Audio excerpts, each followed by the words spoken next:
इस दफा ना इलेक्शन कमीशन ने एक नई कार्रवाई डाली और एक नए तरीके से काम किया। यानी एस्टेब्लिशमेंट अपनी गलतियों से सीखती है ना। वो ये देखते हैं कि माजी में उन्हें मार पड़ी फॉर्म 45 और फॉर्म 47 वाले गेम में और बहुत बदनामी हुई पूरी दुनिया में। अब उन्होंने एक और काम किया, उन्होंने कहा जी कि फॉर्म 45 पे कांटे लगाने की बजाय ना एक नया काम करते हैं, यहाँ बड़ी लान तान होती है। उन्होंने किया ये कि फॉर्म 45 तो जारी कर दिए, जहाँ जहाँ पे लोगों ने ज़्यादा दबाव डाला उनको दे दिए, लेकिन उसके बाद जो इलेक्शन कमीशन का अपना सिस्टम है उसके अंदर दूसरा फॉर्म 45 डाल दिया और वहाँ पे दावा कर दिया ये ठीक है। अब आप अपना असली फॉर्म 45 लेकर घूमते रहिए, कभी आप ट्रिब्यूनल में जाएं, कभी आप इलेक्शन कमीशन में जाएं, आपकी बात ही कोई नहीं मानेगा। और ये उम्मीदवार जो जीत गया PMLN का, ये तो असासा है एस्टेब्लिशमेंट का, तो ये अपना टाइम पूरा करेगा।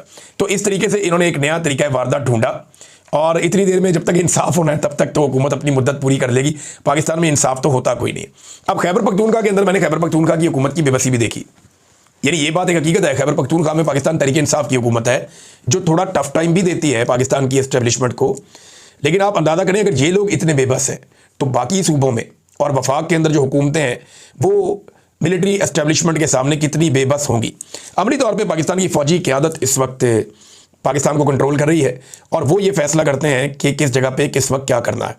और आज आसिम मुनीर साहब ने एक बात साबित की है इन इंतखाबात में, यानी PMLN को दिलवाएगी ना सारी सीटें, एक बात साबित की कि इस निज़ाम को इस बात की कोई फिक्र नहीं है कि अवाम की राय क्या है, या अवाम इस निज़ाम के बारे में या एस्टेब्लिशमेंट के बारे में या आसिम मुनीर साहब के बारे में या ये मौजूदा हुक्मरानों और रजीम के बारे में क्या सोचते हैं। यानी तमाम आज़ाद ज़राए का दावा है कि जो हरीपुर वाली सीट है वो तो बड़ी आसानी से पाकिस्तान तहरीक इंसाफ जीतती है। और सब ये पहले भी कह रहे थे कि अगर शफाफ इंतखाबात की सूरत में कोई इम्कान नहीं था कि नून लीग ये सीट जीत जाए, लेकिन फिर भी जितवाया गया। तो अब बड़ी वाज़ेह हो गई ये हकीकत कि एस्टेब्लिशमेंट यही करती जाएगी, डिटाई के साथ, बेशर्मी के साथ, और उन्हें इस बात की कोई फिक्र नहीं है कि अवाम की तौहीन हो रही है। अब अगर इस चीज़ को बदलना है तो फिर अवाम को बदलना पड़ेगा।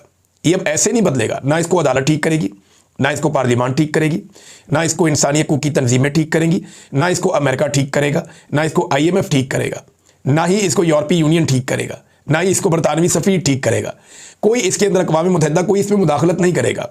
ये पाकिस्तानियों को अपने हाथ में मामला लेना पड़ेगा, पाकिस्तानियों को अपना मैंडेट और अपनी ताकत मनवानी पड़ेगी। जैसे पाकिस्तानियों ने एक वक्त आया था, अपने लिए एक अलग वतन हासिल किया था और आज़ादी के लिए बड़ी कुर्बानी दी थी, ऐसे ही पाकिस्तानियों को ऐसा लगता है कि हकीकी आज़ादी के लिए भी अब शायद बड़ी कुर्बानी देनी पड़ेगी। उसकी वजह यह है कि हमें दिखाई दे रहा है कि अब वो इलेक्शन में भी नहीं मानते और इंसानों की राय को वो तस्लीम ही नहीं करते।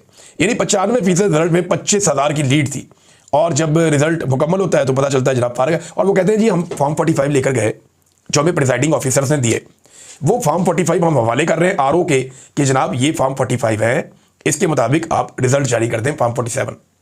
तो RO ये कह रहा है कि मैं नहीं ले रहा। RO असली फॉर्म 45 लेने से इनकारी हो गए और उन्होंने अपनी वेबसाइट के ऊपर अपनी मर्जी का नतीजा डाल लिया। ये एक नया काम पाकिस्तान की एस्टेब्लिशमेंट ने सीखा है। एक और चीज़